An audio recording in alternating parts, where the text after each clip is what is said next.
Welcome to Scrubs Consultant Interviews. Today I'm talking to infectious diseases specialist Mark Thomas.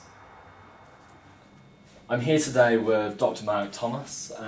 Mark, if you could please introduce yourself and tell us a little bit about your specialty to get us started.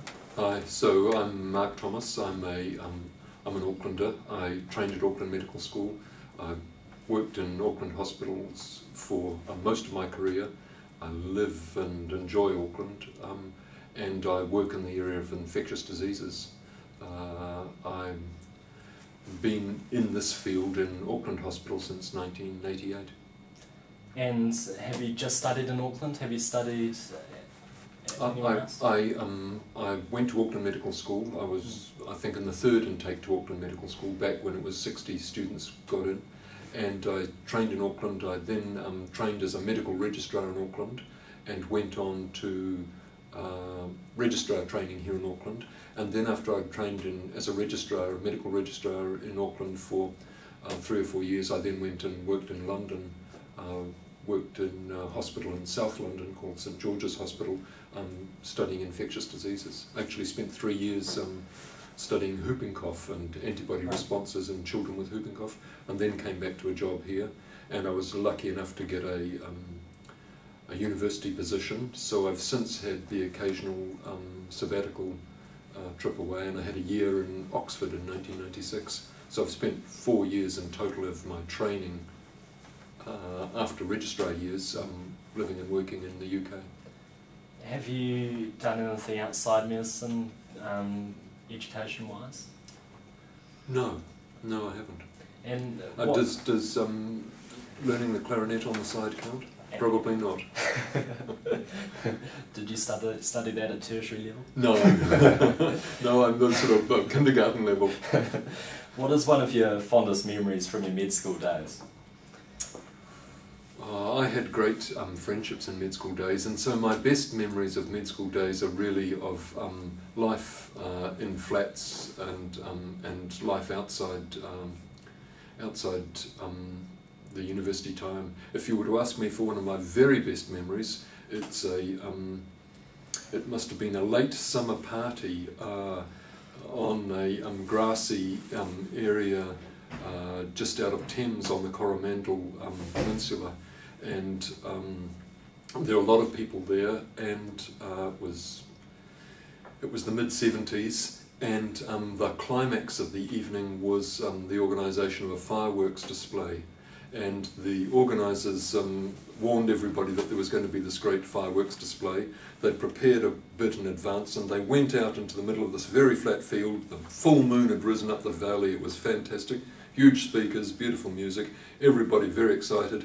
And they had a piece of wire netting that was about 15 centimetres by 15 centimetres, held up off the grass by 4 stakes. And into that, through the wire netting, were put lots of rockets. It was in the days when you could buy rockets for Guy Fawkes, and lots were threaded into this piece of wire netting, all pointing skywards, and a piece of newspaper soaked in petrol was put underneath, and everyone was lying on their backs in a huge circle around this central thing. It was close to the middle of the night, and somebody lit the petrol, and the petrol lit the touch paper of the first few rockets, and 2 or 3 went up in the sky, and everyone was excited, and ooh and ah, wonderful.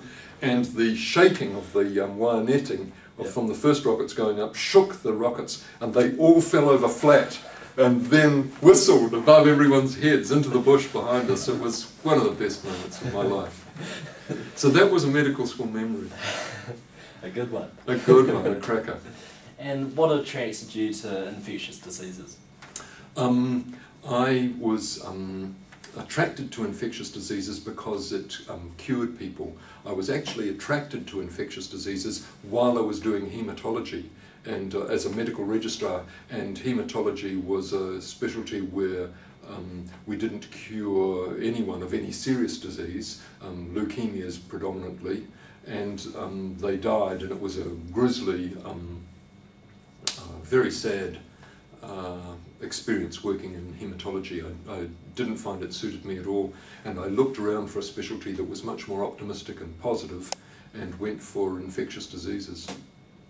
And in your current role, what does a typical day look like for you? Well, I spend about a quarter of my time attached to the medical school teaching, so every now and then I have some teaching to do, either in lecture theatres or on the wards, and the other 3/4 of my time is in Auckland Hospital. And I spend 1 day a week at outpatient clinic, which is almost exclusively looking after well people with HIV infection. I see them once every 6 months, I give them the prescription, I look at their blood test results, and they go away and come back again 6 months later. And then I spend the rest of my time seeing patients on the wards at Auckland Hospital with infections that are mostly infections related to surgery, infected hip joint replacements or knee joint replacements, or infections after neurosurgery, or infections related to cardiac surgery, or infections in transplant patients, those sorts of things. So I have a great mix of seeing patients with a really interesting range of infections, ability to treat them with fantastic drugs that mostly cure their infections, and then the opportunity to convey some of the pleasure of my job to fantastic students of all levels. Is there an area that you most enjoy about your specialty? I think I most enjoy the diversity, the fact that I can have contact with students teaching them, and the excitement of being with young people. And I like the HIV infection now is less exciting than it was in the past, but it's much less grim than it was in the past. I talked before about how grim haematology was. Well, HIV through the 80s and 90s was mostly extremely grim, and at least as bad as what I'd experienced with the haematology. But now it's not grim, and mostly what I like about my clinical work is that I can easily explain to patients what's going wrong with them and how we can treat them and cure them. And I love the ability to be able to fix somebody's medical problem for them completely. Yeah, and is there an area in your role which you don't particularly enjoy? Nothing that I can think of. I think I'm very fortunate in my job. No, I don't think there's anything that I would say is particularly unpleasant for me. I never come to work thinking, today's going to be a bad day because I've got to do this or that. Yeah, and how do you maintain a work-life balance between your career and keeping that balance with a part away from your work? Well, I have in recent years, and it's probably about 7 or 8 years now, having had no musical training at all in my childhood, none at all. I couldn't sing in tune. I have extremely slowly been learning to play the clarinet, and so once a week I arrive a little bit late at work. I don't tell people about it, but I'm a little bit late at work because I've been at my music lesson, and I do a little bit of practice, not nearly as much as I should at home. And I enjoy that. I have, through mostly later in my medical school years, and in my junior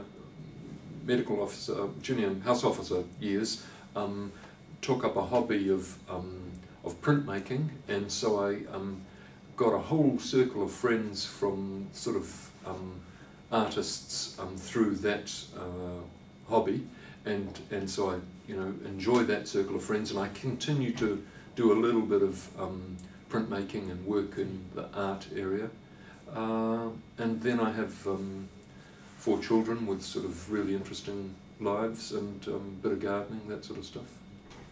And what advice would you give to school students thinking about a career in medicine? I think I not infrequently are asked by nephews, nieces, friends, children, etc. About the career, and I always encourage them. I give them the chance to come and spend a day or 2 with me, and I think there's such a fantastic diversity of opportunities in medicine, and such wonderful people to work with that I encourage everybody, whatever their personality type. Yeah, I hear that often. There's something for everyone in medicine. Yeah. And what advice would you give to medical students and junior doctors about career progression and specialty choice? Take your time is my advice. I was quite slow in my progression. My wife's a doctor also, and I took a year off not a year, I took 6 months off, completely off, when our first child was about 9 months old, so that my wife could go back to work full time.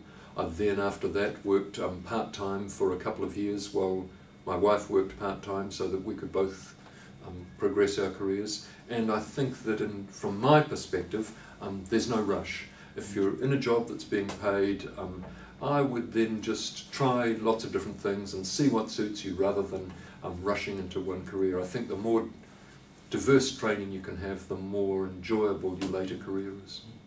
And if you could do one thing tomorrow to improve the health system in New Zealand, what would that one thing be? Yeah, I'm not sure about that. I think that helping people with young families who don't get as much contact with the health system as would be good for their family would improve the health of the country. And so I wonder whether some system like was provided by Plunkett or Maori Women's Welfare or something like that to get into homes and provide young families with practical advice and support around childcare, nutrition, healthy living. I think that would make a huge difference to our society. Yeah, and I think I already know the answer to this question, but I'll ask it anyway. If you had to do everything again, Mark, would you still choose medicine? Yeah, I would. Yeah, I would. Yeah, I would. Yeah. Thank you very much for your time, and it's been a really big pleasure talking to you today. Thanks a lot. Thanks, Hamish. Thank you very much.